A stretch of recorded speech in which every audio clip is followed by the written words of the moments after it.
દિલથી ફળદ્રુપ જમીન બીજી કોઈ ન હોઈ શકે। હવે તે તમારા ઉપર છે, તમે તેમાં પ્યાર વાવો છો કે નફરત।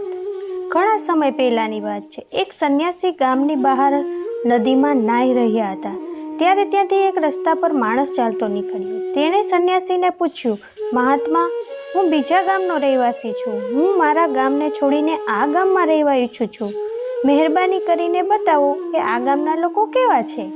સંન્યાસીએ કહ્યું, ભલા માણસ, પહેલાં તમે બતાવો કે તમે જે ગામમાંથી આવો છો તે ગામમાં કેવા લોકો રહે છે।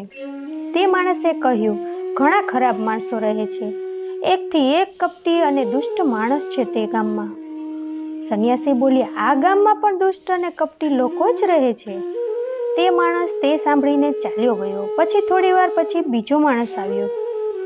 તેણે પણ સંન્યાસીને આવો જ પ્રશ્ન કર્યો, મહાત્મા, મારું ગામ પૂરમાં ડૂબી ગયું છે, એટલા માટે મારે નવી જગ્યા ઉપર રહેવું પડશે, તો તમે મને બતાવો કે આ ગામમાં કેવા લોકો રહે છે। સંન્યાસીએ કહ્યું કે પહેલાં તમે મને બતાવો કે તમારા ગામમાં કેવા લોકો રહે છે। ત્યાંના લોકો ખૂબ જ સારા હતા, સમજદાર હતા અને ભોળા પણ હતા। મહાત્માએ કહ્યું કે અહીં પણ તને તેવા જ લોકો મળશે, સારા, સમજદાર અને એકદમ ભોળા માણસો। તે મહાત્માનો શિષ્ય આ બધું જોઈ રહ્યો હતો। તેણે મહાત્માને પૂછ્યું, ગુરુદેવ, તમે એક જ ગામના બે માણસોને અલગ અલગ વાતો કેમ બતાવી? તેથી સંન્યાસીએ હસીને કહ્યું, શિષ્યો, તમે યાદ રાખજો, ખરેખર જે વસ્તુ જેવી હોય તેવી આપણે દેખતા નથી, પરંતુ આપણે તેને તેવી જ જોઈએ છીએ જેવા આપણે હોય। બધા જગ્યાએ અલગ અલગ લોકો રહે છે। હવે તે આપણા ઉપર છે કે આપણે તેને કેવા પ્રકારના લોકો જોવા માંગીએ છીએ।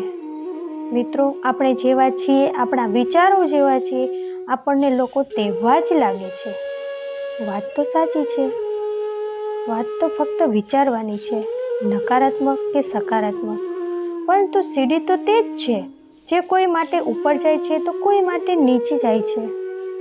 ફરીથી મળીશું મિત્રો આવતા વિડીયોમાં, ત્યાં સુધી હસતા રહેજો, તેમજ આપણું પણ ધ્યાન રાખજો।